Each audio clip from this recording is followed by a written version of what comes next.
Oi, pessoal, eu sou a Ana Prestes e você está na TV Grabois. Essa aqui é a coluna Conexão Sul Global. Semanalmente estamos aqui na grade da programação da TV Grabois para conversar sobre temas candentes, temas calientes aí da nossa conjuntura internacional. Mas antes de ir para o nosso tema de hoje, que é sobre esses atores aí, Trump, Putin, Zelensky e as negociações em torno do fim da guerra na Ucrânia, eu quero convidar vocês para se inscreverem aqui no nosso canal, ativar o sininho para receberem também as notificações sobre toda a nossa programação, todos os vídeos novos que entrarem.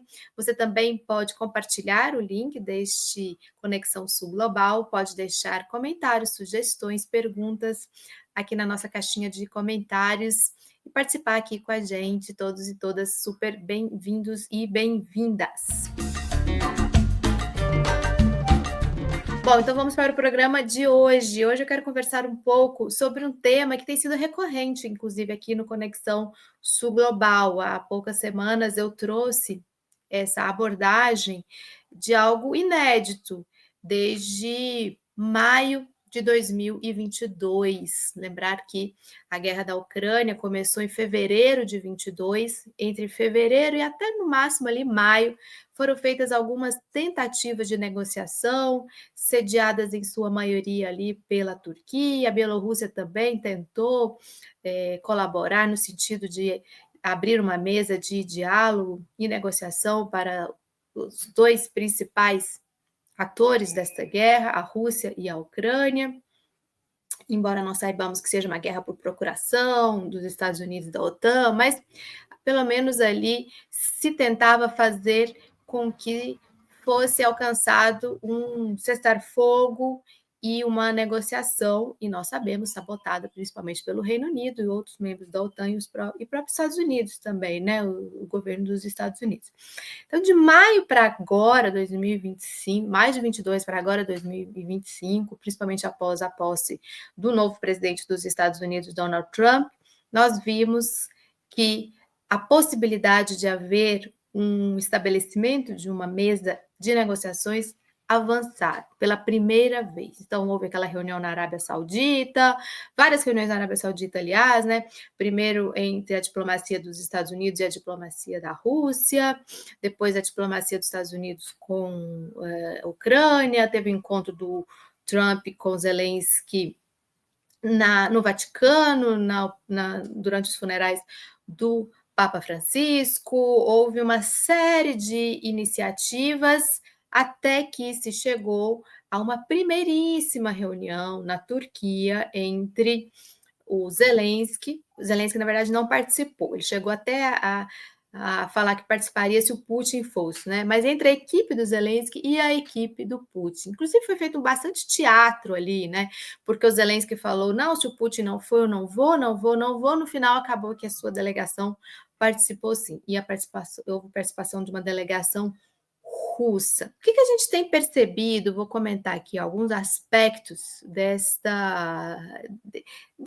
é uma espécie de teatro, mas ele também tem um fundo de possibilidades, tem um potencial de possibilidade de se estabelecer uma negociação, a depender também do fim da sabotagem da Europa, né? A União Europeia, os membros da União Europeia, os que são ali membros da OTAN, principalmente França, Alemanha, eles têm feito uma verdadeira sabotagem, o Reino Unido também, que não é membro da União Europeia, mas a OTAN, eles têm feito uma verdadeira sabotagem das possibilidades colocadas de diálogo e negociação em torno de um fim, de uma solução para a guerra da Ucrânia. Então, por isso que fica esse teatro aparente, mas que no fundo existe essa possibilidade, essa potencialidade, e ela é comprovada, inclusive, de uma forma bastante dramática, quando o principal negociador russo, que foi a Turquia,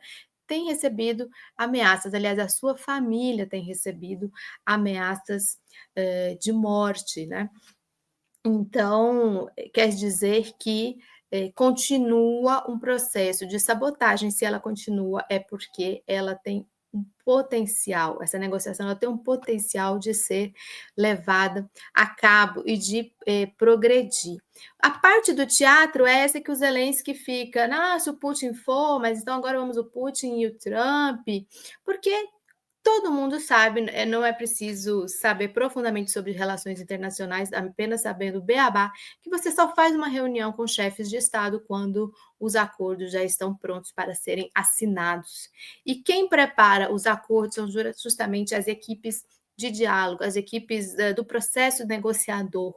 E é isso que a Rússia tem tentado estabelecer, inclusive como última notícia que nós temos é que o ministro das Relações Exteriores da Rússia, o Sergei Lavrov, propôs que para o próximo dia 2 de junho se reúnam novamente as equipes de negociação da Ucrânia e da Rússia na Turquia. E isso tudo apesar do chefe das negociações, dessa equipe de negociação russa, estar recebendo ameaças, a sua família está recebendo ameaças. E mesmo assim, segundo o porta-voz também ali do Kremlin, né, do governo russo, ele tem falado, Peskov, ele tem falado que mesmo com essas ameaças, vai continuar, a Rússia pretende continuar o processo de construção de um acordo, né? Vou trazer aqui algumas informações que eu obtive, inclusive no dia que eu gravo aqui esse programa, que vai ao ar em 30 de maio, hoje, dia 29, ainda, é de que Moscou vai colocar sobre essa mesa de negociação uma nova proposta, mas ela não será publicizada antes. E aí vem o que a gente chama do teatro, porque o Zelensky agora está falando o seguinte: não, eu até vou lá nessa negociação, mas se a Rússia publicar ou divulgar qual é o seu memorando de entendimento, a minuta do seu memorando de entendimento. E aí o Peskov, que é o porta-voz do Kremlin, disse: a Rússia se propôs a uma reunião em Istambul para começar a discutir estes projetos, esses acordos, mas não vai aceitar a exigência de que ela dê publicidade do conteúdo destes documentos. E ele disse também que é importante continuar o processo de negociações diretas entre Rússia e Ucrânia, que agora falta saber se Kiev estará, né, o Zelensky estará à disposição de participar e que não está prevista uma nova conversação entre Putin e Donald Trump, mas isso não está descartado de ser combinado, de ser organizado. E ele termina falando o seguinte: a situação das ameaças que estão chegando desde a Ucrânia, a família do chefe do grupo negociador russo, Vladimir Medinsky, é uma situação escandalosa. Por que a gente está confrontando essas informações com o que a gente tem visto aí na mídia, né? O Zelensky falando, se o Putin não quer se reunir comigo, então eu vou chamar o Trump, então vamos nos reunir, Putin, eu e Trump. Então, ou seja, fazendo todo um jogo de cena, algo que ele sabe fazer muito bem, né? Porque ele é realmente um ator, né? Antes de virar presidente da Ucrânia, inclusive, ele era um ator de um programa, de uma série de comédia, né? Então, ele fica fazendo toda essa cena e tentando adiar, enquanto isso, a guerra continua em plena atividade, com uma reafirmação, uma consolidação do avanço militar russo sobre o seu próprio país, sobre o seu próprio povo. Então, Zelensky também tem jogado de forma muito responsável com o próprio povo ucraniano, no sentido de não aceitar sentar numa mesa de negociação, como ele sabe que funcionam as mesas de negociação, entre equipes de negociadores, de diplomatas que vão construir uma proposta, obviamente que orientados por seus chefes, mas não tem como agora se sentar numa mesma mesa Putin e Zelensky, porque não haverá nada a ser acordado, não haverá nada a ser assinado, não está preparado. Então, eu quis fazer esse programa também para a gente fazer essa leitura de algo que a mídia tradicional, oligárquica, hegemônica aqui no nosso Brasil, principalmente, ela não vai nos mostrar, e mesmo a mídia internacional, do jogo de cena que está por trás disso, né? E, inclusive, fica parecendo que os europeus estão ali por trás do Zelensky, mandando ele falar essas coisas. Não, agora propõe aí para o Putin, já que ele não quer conversar com você, ele conversa com você e o Trump junto. Enquanto isso, eles vão adiando e eles vão tomando atitudes bastante problemáticas, como o primeiro-ministro, que lá se chama chanceler, né, alemão, que anunciou que não já está liberado, não há limite para o uso de armas fornecidas para a Ucrânia, ou seja, uma postura de quem aspira a converter a Alemanha em uma grande potência militar da Europa, e ele tem feito discursos com conteúdo militar bastante acentuado, o que é uma discrepância, inclusive, com o histórico da Alemanha pós Segunda Guerra Mundial. Ele também tem feito um discurso russofóbico bastante acentuado, ainda mais com o Olaf Scholz, inclusive citando o Nord Stream 2, que é aquele gasoduto, de que jamais a Alemanha vai ter a hipótese de usar o Nord Stream 2, sendo que a Alemanha ainda deve grande parte à Rússia de pagamento por esse gasoduto, e ele tem levantado aí uma reação bastante forte com relação ao Reino Unido, à França e à Alemanha e os Estados Unidos, que anunciaram que não vão limitar o alcance das armas fornecidas à Ucrânia, ou seja, que a Ucrânia pode usar essas armas da forma que quiser para atingir o que quiser.